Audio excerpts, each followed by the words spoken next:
Hey there. Hey, replay viewers, welcome. How are you all doing? Hi, good evening. Hi there. Thanks for stopping by. I'm just waiting a few seconds for some notifications to go out, and then I'll get started. Hey, Jen, good evening. What is your first name, One Teach Me Tea? I just saw you on another scope, and I don't know your name. If you want to, definitely let me know. Oh, cool. Oh, Tanya. Great. Okay. Thanks, Jen. All right. Well, let me flip this around. Oh, Tania. Thank you. Oh, that's pretty. I like that. All right. Let me turn this around.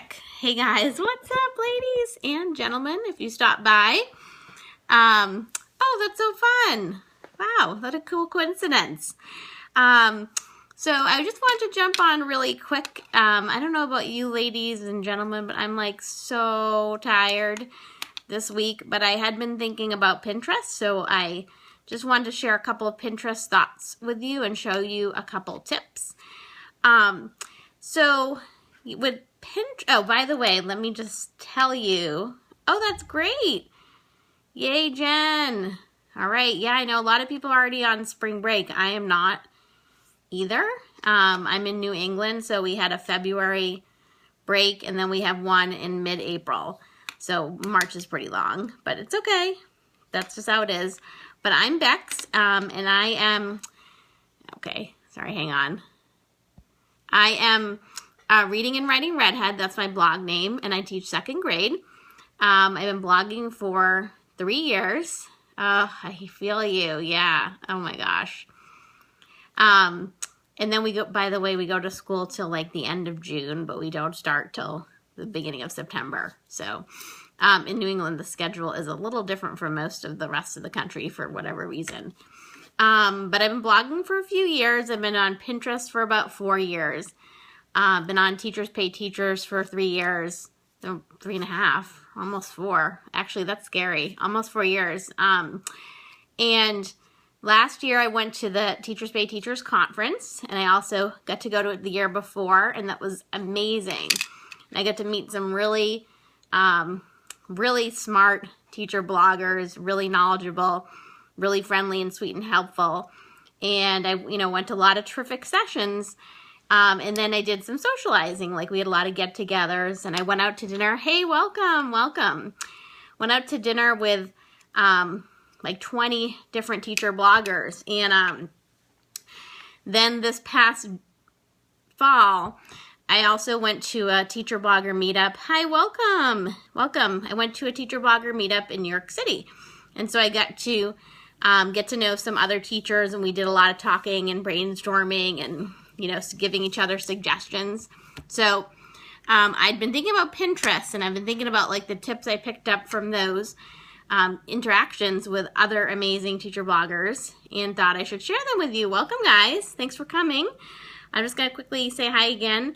I'm Bex, and my blog is Reading and Writing Redhead, second grade teacher, and I'm super casual tonight. It's been a long week. We also have had parent-teacher conferences. I'm so tired, but I want to talk about Pinterest for a minute. So, there is a lot of debate. Last year, there were a lot of articles and blog posts out with Pinterest and their algorithm. I'm not a Pinterest algorithm expert, but I am a big user. I use Pinterest a lot. But from what I understand, Pinterest algorithm, they pick kind of and choose what pins to show you. And some of the ways they decide apparently are, how your individual pins are doing, if your individual pins are getting repinned a lot or not. And then they also look at, I guess, your board performance. So, and if your Pinterest boards are doing well, then they'd be more likely to show pins from that board to your followers. So last year, I had the chance to talk to Laura Candler in Las Vegas, and Laura Candler is one of my, teacher blogger idols. And, she was talking to us a lot about Pinterest. And one of the things she talked about with Pinterest is that she'd been trying the delete your old pin strategy. So that was one of the things that was kind of like a hot topic last year was, should you go in, delete your old pins that don't have any repins, kind of like the dead pins that have just been sitting there with no action, or should you leave them? So for like a few months I was like, oh, no, I don't have time for that. I don't want to do that. I'm just going to leave them. But Laura had some great advice, and she talked a lot about long conversations she had with Rachel Lynette, who's one of her blogging buddies and another one of my idols. And Rachel had gone through and she had, deleted all these pins that weren't doing well and had talked about it with Laura, so Laura decided to give it a try. And Laura was really strongly feeling, at this blogger meetup when we were chatting, that this made a difference on her board. She felt like as soon as she started deleting these old pins, her new pins were getting more repins, more likes, more people were commenting on them, and her boards were doing well overall. And she was just, really, certain that it made a difference. So I was like, oh, okay, well, Laura, who's pretty much an expert in my book, if she feels that way, I should at least give it a try. So last summer I went through and I deleted a lot of pins, and I'm going to show you 2 ways to delete pins in just a sec. And, listening to other teacher bloggers, they were saying things like, oh, I'll delete pins that have less than 10 repins or less than like 5 repins. And I was like, oh, I'm lucky if my pins get 1 repin, maybe 2 at that time last summer. So I was like, well, I can't set the delete all pins that haven't been repinned 10 times. So I said, I'll just delete the 0 repin pins. Sorry, it's like a tongue twister. And so I went through and did that. And, it's still up for debate. Everybody has different opinions. But I do feel like, after I started doing that, I deleted a lot of old pins.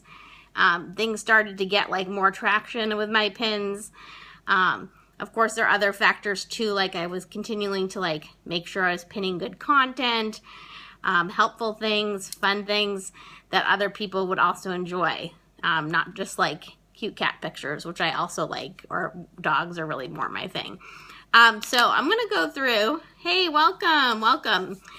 I'm just talking about Pinterest, and I'm Bex from Reading and Writing Redhead.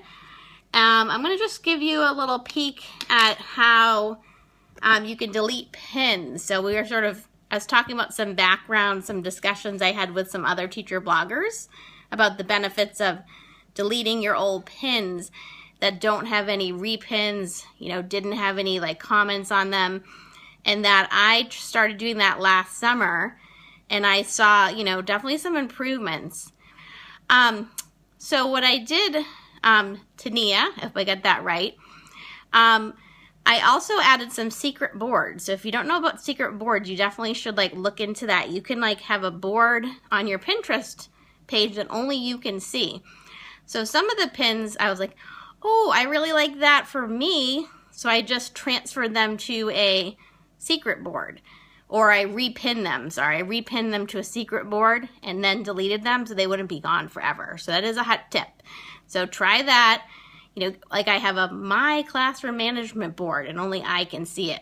So then if I think, oh, this is a great pin, a great idea, didn't get any repins, I'll just put it on there and delete the original. But, definitely, it's, everybody has different opinions about what to do with this deleting old pins or not. But for me, it did make a difference. So let me flip it around. Guys.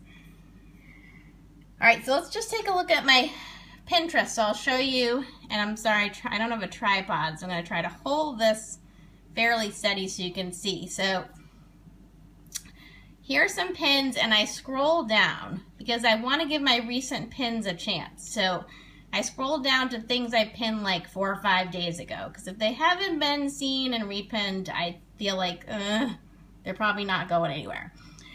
So this is a really fun article by my friend Tabitha at Flapjack Educational Resources. She is amazing. But, and I pinned it to my Bex's Teaching Ideas board, which is a public board, but didn't get any repins. But I know her blog, I know that article if I need it again.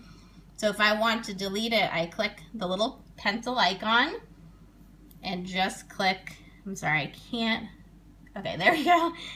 And then it says, just make sure. Okay, so then this is another fun one. Had a lot of great ideas for teacher hacks with everyday items, but it didn't get repinned at all. So another thing I can do is I could pin it to, like I said, a secret board.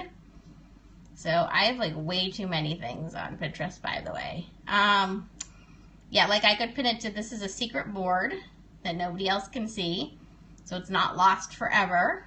And then I could delete the original, or it could be like, oh, now it has one repin. So maybe you could leave it. Hi again, welcome. Sorry if you got dropped off. I hope Periscope is not being wonky tonight. So that's one way. You can go in and like individually delete pins. The other way I've done it is, let me go back here and go to my boards. And my boards really need like an update. I do not like my board covers. They're like 2 years old. Yeah, sorry about that.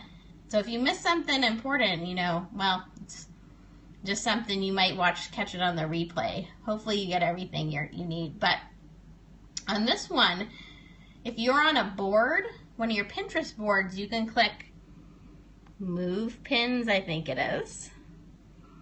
And then these little boxes show up with check marks in the corner. Check out how cool that is, no pun intended. So you can find the ones that don't have any repins. Ooh, that one had a couple. That's nice. So what I'm seeing more often now, since I started deleting pins that weren't really doing anything, is most of my pins have been getting like 2, 3 repins. Actually, it's hard to even find anything that doesn't have any more repins. I guess this one. All right, so then you can select up to 50 at a time. I only got 2, but you can just delete them all at once. I don't know what you would do with copy. I don't know what that's for. You could also move them all to a different board, but I have had trouble moving them to secret boards. So I don't know about that. So yes, we can permanently delete that. So let me flip this around again. All right, so thanks guys for checking out this video. I just wanted to give you some of my Pinterest tips, and I kind of explained little rationale why I started deleting my old pins last summer. And it does make a difference, at least to my Pinterest profile, and things that I pin now are definitely getting more repins. So it's definitely something to think about. And I'm definitely going to do some more Pinterest scopes. I did one on Tailwind recently, and Tailwind also did, thank you for the hearts, thank you. Tailwind also has a new version of their publisher, so I'm learning how to use that. It's really easy. And I'll do a new scope on that for those of you who might be interested in Tailwind, which is a Pinterest scheduler. So I hope that helps. Oh, yes, I'm also on Catch.me, and you can just like look me up there, rwredhead. Reading, which stands for the Reading and Writing Redhead, RW Redhead. But yeah, I try to get these all saved to Catch. So, all right. Thanks, guys. Have a good night. Thanks for stopping by. Take care.